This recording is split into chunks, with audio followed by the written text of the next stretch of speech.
everybody, it's Lacey. And I'm Lauren. And welcome to another episode of the Lawmas Podcast. So today we are going to dive into the America's Next Top Model documentary. But before that, as most of you know, me and Lacey are alums from the University of South Carolina. And this week, Lou Holtz has passed away. And for those of you who don't really know me, I used to adopt people as my grandpas. My grandpa died when I was very young. I was in kindergarten. So I never had the grandpa relationship, and I would always adopt cute little old men and say they were my grandpa. Kind of how Barney on How I Met Your Mother always said Bob Barker was his dad. I had the same with the grandpas. And so Lou Holtz was one of mine, and he is one of my all-time favorite coaches, favorite person. And we just want to have a moment for his family and friends. Know we're thinking about him, praying about him. I know they'll never watch this, but you're in our thoughts and prayers. And I mean, you just always heard such great things about Lou Holtz. Some of the quotes that he had were just so impactful and powerful. He really was. He seemed like such a good, just human and a good soul. So he will definitely be missed. And 2026 is taking a hit on us. I actually found out yesterday I lost a client and an older gentleman. I think I can say that without getting in trouble, but that's all I'll say. And he was so kind. He used to bring us flowers on Valentine's Day and Mother's Day. But we didn't find out until yesterday. We knew he was in the hospital, but it's just been kind of a rough year losing some very special people. Yes, and I will say for Lou Holtz, when he left Carolina, he went because his wife was sick and he had to take care of her. So I think for them, it's nice to think that they're together again. And he was 89 years old and he lived a wonderful life. But I think it was yesterday? It was Catherine O'Hara's birthday. So it was shouldn't even make it to that. So it has been a rough year, 2026. Stop taking all these great people from us. But let's get into some not great stuff from the early 2000s. Yeah, so I didn't watch all of America's Next Top Model, all the seasons. I didn't either. I quit at some point. Yeah, so I did watch some. So I did know a few people that were on the documentary, and there were some things I didn't know about at all. But I can't say I'm utterly shocked at the documentary. It was kind of what I expected it to be, since the 2000s were so horrible with a lot of things, if I'm being honest. Growing up in that time period and remembering it, there was nothing that I was watching that was just shocked to my core. It was more just yeah, this is such a problem with this time period, and I'm so glad we are better about it today. I guess what bothered me is how Tyra took no accountability. She was just I didn't have anything to do with that. That's the television people. That's what bothered me the most, that she comes in there with her little trench coat and was like, oh, I'm here to empower women. I'm here to empower women of color. And then at the end of the day, she never accepted, if you watched America's Next Top Model, we all know Janice Dickinson was mean and terrible. But I think Janice accepts that fact, and it's just, she's okay with people calling her a bitch kind of situation. But Tyra was almost, and Janice is not in the documentary. I would have loved for her to have been in it. But I just felt out of all of them, Tyra felt no remorse. Even the producer, the guy, I can't remember his name, but he even said, yeah, that was a really bad idea. I shouldn't have done that. Tyra at no point took any accountability for any of it. She did do a little. It wasn't much, but she did take some. She did feel bad about I think it was her name, Danielle, with the tooth gap and making her hate herself to close her gap. She did say she felt bad for, there was 2 or 3 things. I remember her saying she should not have done that. And but she remembered, I guess with all of hers, I shouldn't have done that. It was never fully accountable. It was well, I shouldn't have done that, but that was how it was at the time. It always was never fully. Yeah, she said she apologized, but there was minimal accountability for sure. So for me, that too bothered me. Because I know at one point she said, well, that wasn't me, that was the producers. But this was your show, your idea. This is my law office, Well, so she would if come back and say, I spent hours editing that film. yeah, So so it's just like, did you it can't have your cake and eat it too. You either were correct. not a producer at all and had no control, Yeah. then don't take credit for for the producing on the good parts. Yeah. And I want to say this about Janice. Was what she said absolutely cruel and horrible? Yes, absolutely. Was she stating what was going on in the industry? Yes. I mean, she was mean. She was ruthless, but that was the industry at that time. I don't like what she said, and I hate that the industry was that at that time. But if we're being honest, the commentary that Janice gave was exact commentary models were getting in the industry at that time. Yeah, So you were a size 2, you were fat. yeah, and so this was America's Next Top Model. If she's there to say this is how you become that and you can make it in this industry, she's saying what they're looking for. It was horrible, but I think that's a good thing to mention is that that was that time period, and we have grown. We've had women break those barriers, and I'm like I said, I'm grateful for that. But you can hate what Janice did, and she is wrong. I'm not saying that, but it also was accurate. It's wrong, but it was accurate for the industry at that time. And I think, and that's why Tyra set out to make the show because she wanted to change that and make it better. And I think at the beginning, her intentions were good to make the show. I love what the intent of the show was, but that clearly got lost. And I want to know how. Like, was she just so consumed with making a good TV show that she didn't care about her intentions anymore? Or did fame get to her head and money or what? Because Did she ever really truly have those intentions, or did she want to build an empire? I think she did have those intentions because at one point she did bite back at Janice.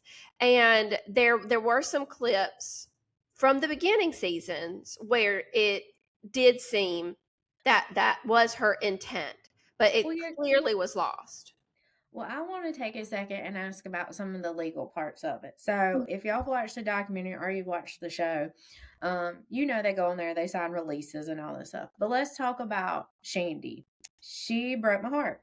That was so sad. The one that got very drunk and had sexual relations with somebody, and all of it was recorded. She was not able to consent because she was completely, and I will say this is a time, I think in the early 2000s when this happened, we still knew everything but yes means no, but we were very not as much dealing. I just feel like that wasn't looked at as much as rape back then because, like, the guy was drunk too. She was. I'm not saying, and There was a lot of women shaming back then. It was, well, you shouldn't have gotten so drunk, as a woman. Like, this wouldn't have happened if you weren't wearing a tight skirt or a bathing suit and had gotten drunk. So it's your fault that you got incapacitated and were wearing certain clothing. That's how it was in the 2000s. It wasn't like, no, this is wrong. This is rape. She didn't consent. She's not in a place to consent. And they can wear whatever the hell they want. That's not an invitation to rape someone. But back then, that's what they were told. This scenario, I'm not saying the guy was at fault here either because I don't know. He may have not been able to consent either. It could have been that. We don't know how drunk he was. Yeah, we don't know that. But at the end of the day, the producers, the film cameras, and all those people were not drunk. They were not. Did they have any liability for this? I mean, like, I know she signed all these documents and that type of stuff, but at the end of the day, she never consented. I don't think she consented to having that type part of her life. And the fact that they continued to film when they knew she was so inebriated and could not consent anymore. So taking out the guy, I mean, I don't know what both their states were there, but we know the people filming it and the people making it were sober in making these decisions. Is there any type of accountability for them? I mean, I don't think criminally, but I do think I do think she could have filed a lawsuit, because from what they were saying is she did sign a release that, or in the document, they could not film them going into the bathroom alone. But then their little loophole was that she wasn't alone because she took him in there. I think that was a loophole, and I think she could have fought it, because here's the thing. What if two of the girls were in the bathroom because they're getting ready, and one's in the shower, one's putting on her makeup, or one's using the bathroom? You're not going to use that loophole then. They only used it for drama, and I think it was disgusting. She's unclothed. And she's clearly intoxicated. Clearly intoxicated. No yeah, no. I would have had to stop filming, like, hey, stop. This is not okay. She's too drunk. I don't know where you are, but we're going to end this, and gotten somebody to get Shandy to bed. That's what would have been the appropriate thing to do. And I still think that is television, and that's teaching something. Like, people still would have watched for that and just said, oh, this was about to happen. Producer stepped in and do an after interview with Shandy. I was so upset. I can't believe that almost happened. You still could have shown that, and it still would have been effective television without recording someone getting raped, because at the end of the day, that's what it is. And I'm not saying he might not have been too drunk, but she was not in her right state of mind to do that. I'm not saying he should be criminally charged. If he was just as impaired, I don't think he should be criminally charged. But at the end of the day, she was violated. And I'm not faulting him if he was just as drunk, or her for being just as drunk. But at the end of the day, that's where that situation was. It should have never been recorded. She was not dressed. She did not consent to being filmed naked and in her bathroom. That, to me, was just a loophole they were trying to use for trash. When I think, like, when you signed, I guess, like, for me, thinking about America's Next Top Model, when I'm signing the releases, I'm not thinking about sex in that situation. I'm thinking about, okay, I'm releasing to let people know, like, yes, body shaming, they knew that was coming, like, all that stuff. Even, I hate what shit about that girl's tooth with the gap, because the girl was beautiful, and I think that gave her character. But you knew that type of physical shaming was coming.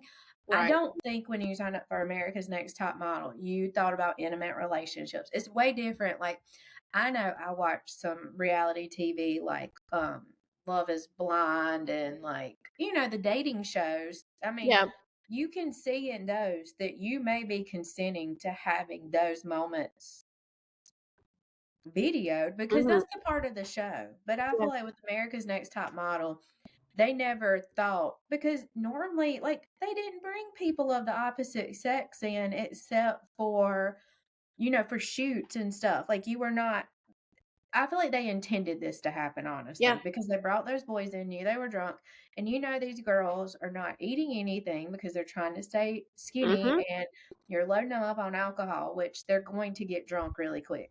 Right.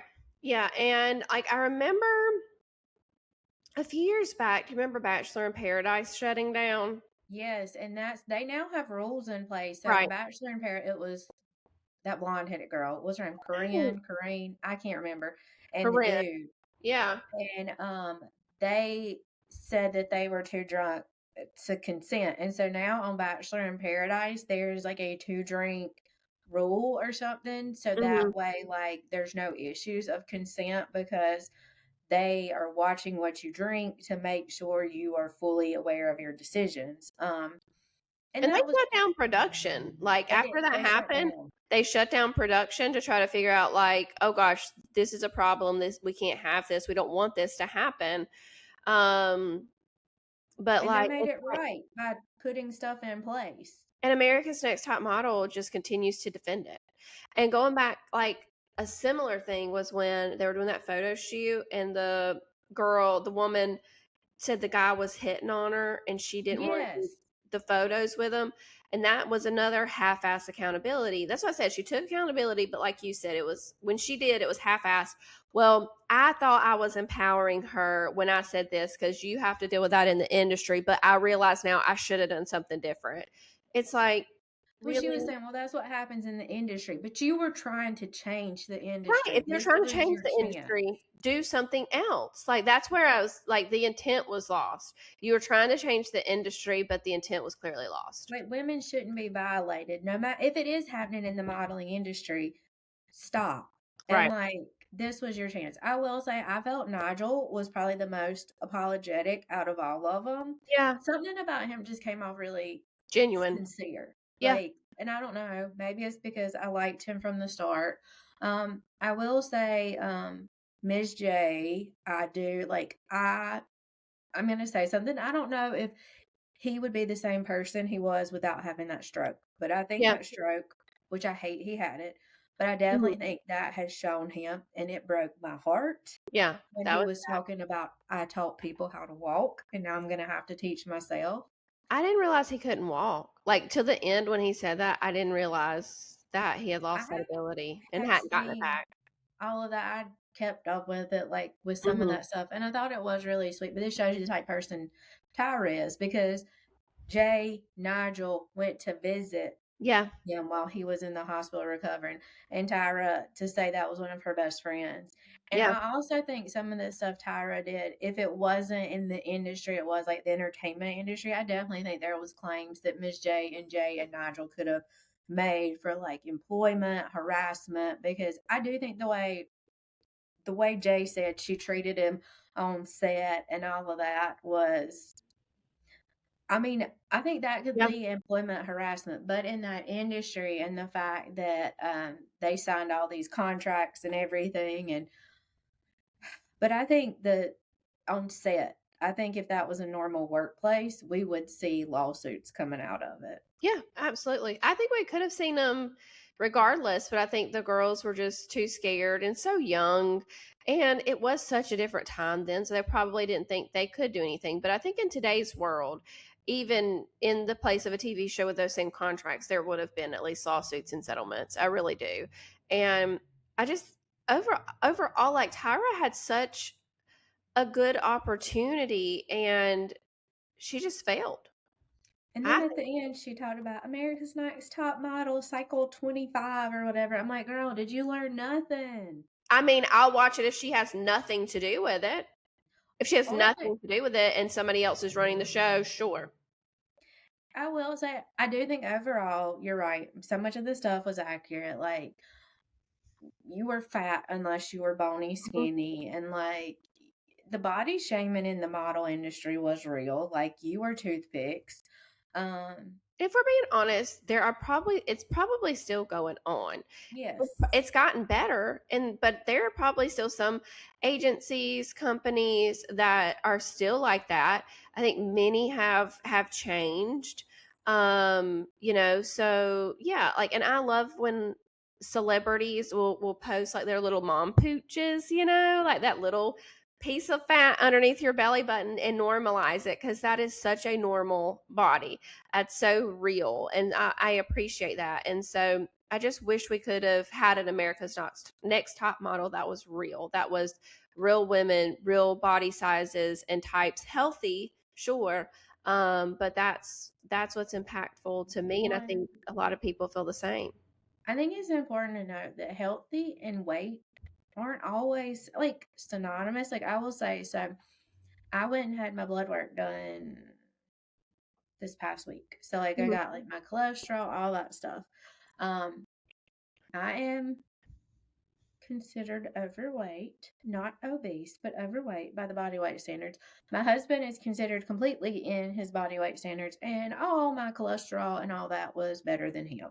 So, I mean, it just goes to show you, like, just because you're a certain size doesn't mean you're healthier than somebody else.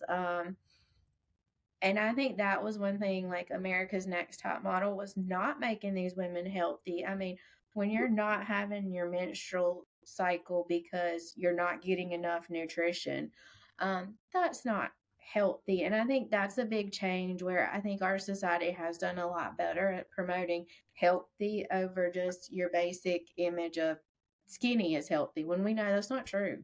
Yeah. And I mean, we are starting to see, I mean, I hate everybody going after Kelly Osbourne, especially right now because she's dealing with the loss of her dad, but she's very tiny, and maybe that is healthy for her. We don't know, but I am glad that we recognize it across the board, that everybody has different, I think in the 2000s, everybody would be praising Kelly for how tiny she is and wanting to be that way. Whereas now it's like, okay, are you okay? Are you healthy? If so, that's great. That's fine. We don't want to shame her. But, I think we do recognize that. I remember when Whitney from not Laguna Beach. The Hills. People commented, it was like, are you okay? Are you healthy? Because she was so frail, and she wasn't. And she came out and said, I'm not eating what I'm supposed to be eating. I'm not taking care of myself and my body. I am too small and I need to gain weight.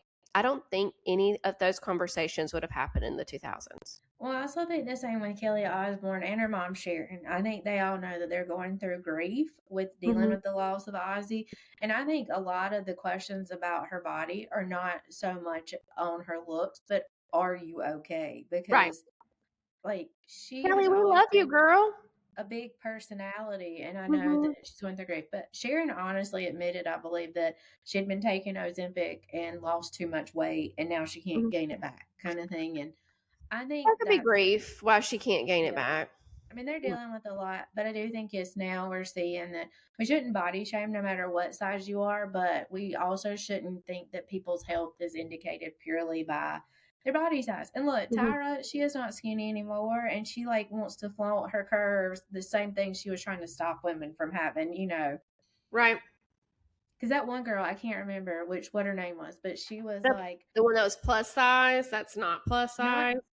Not the white girl, the African American girl that they made her be like the elephant, or that's girl who had the inappropriate touching with the guy in the shoe. Yes, she kept going on about that, and she literally was thin as could be. She just had a little bit of curve to her, and she was jealous she didn't have as much curve as other women, and And that was another thing, they told her she was ashy, and then she started using lotion, and then people commenting on her putting lotion on the doorknobs.